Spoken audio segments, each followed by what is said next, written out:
Wassalamu alaikum. Peace be on all of you. I would like to thank you from the bottom of my heart for the beautiful words of introduction and the reception which I have had now for the second time in 1 month in this great city, in this great state. I'm at a disadvantage slightly because I gave a big speech here just a few weeks ago, and I see that there is a DVD of the speech. So there's every chance that quite a number of you either heard me then or have watched the DVD since.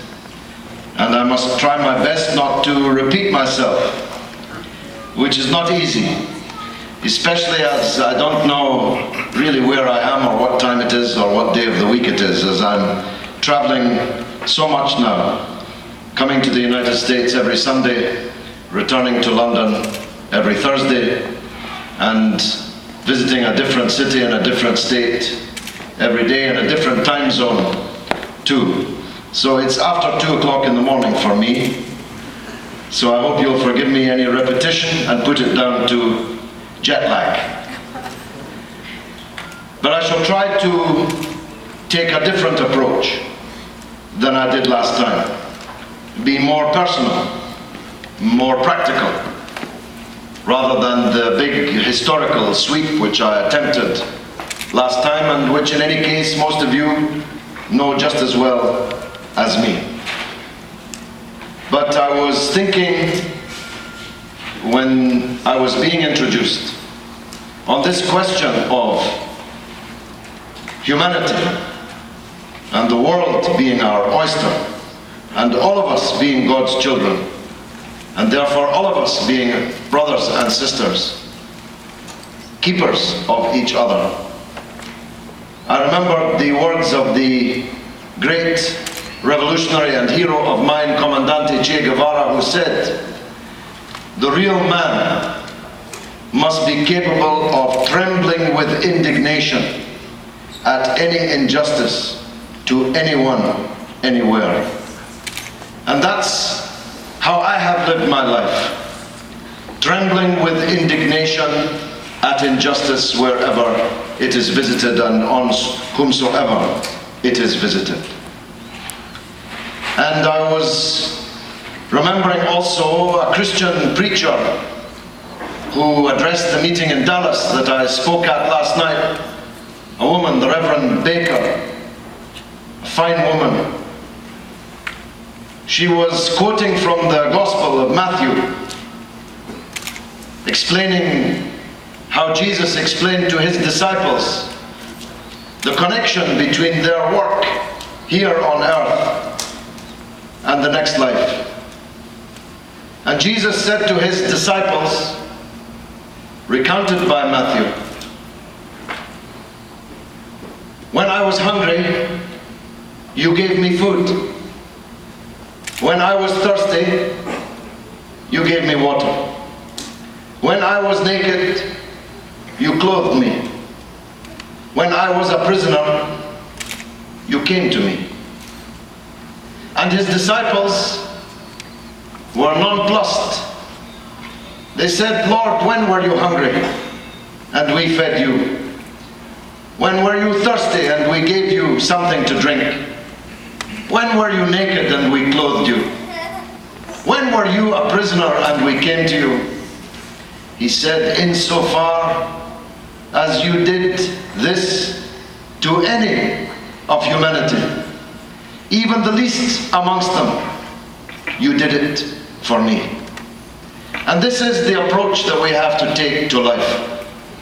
That the suffering of a Palestinian child in Gaza is our problem, is our duty, our responsibility. If we believe in God, we have to believe that on the last day, when we stand ourselves naked, having left our cars and our houses and our money behind, all that we have in front of us on that judgment day are our deeds. And God knows our deeds and what we didn't do for that matter. And this is the approach that I have tried to take to my life. I believe when I went to the US Senate in May of 2005 and kicked their ass,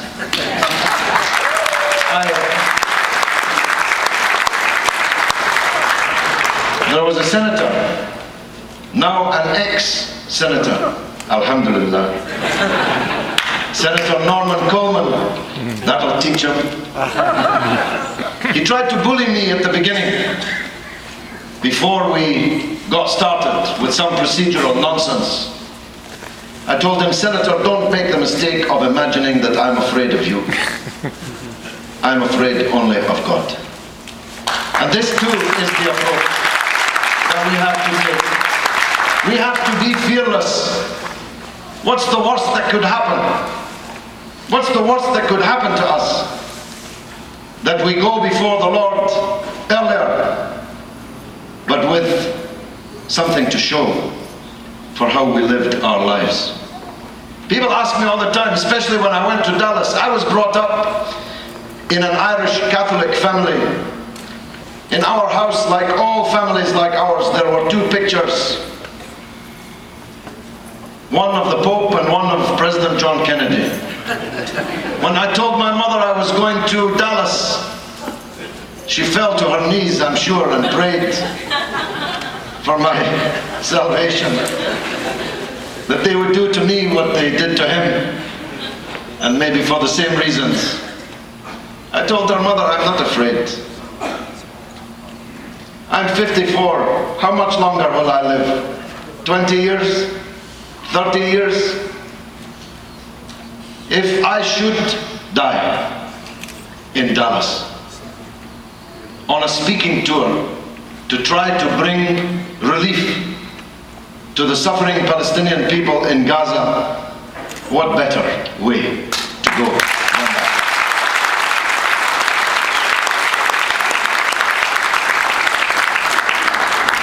Now, I was also thinking, when I heard that the chairman's name was Kaddoumi, of my old friend Farouk Kaddoumi Abu Lutuf. I don't know if you are related. My dear friend, whom I first met when I was living in Beirut with President Arafat in Fakani in 1977. And Abu Lutuf began the discussion quoting Shakespeare, which is always a good way to my heart. To be or not to be, he said. For the Palestinians, that is the question. Whether it is nobler to face this sea of troubles and to take up arms and by opposing end them.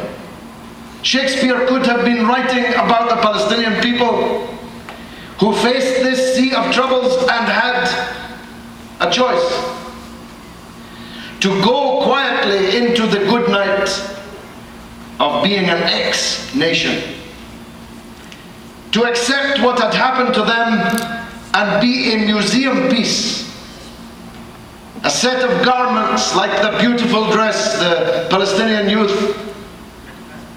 young woman who spoke to us a moment or two ago, to be just an artifact in a museum that people could come and look at, like they go to look at the Red Indians or American Indians, indigenous people, and people could feel sympathy for a moment and pass on to the next exhibit in the museum.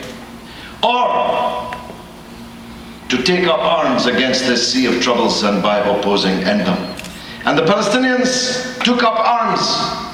They have not yet ended this sea of troubles, but the very act of saying, we exist and we will continue to haunt you down all the days so that you will never enjoy our country that you stole.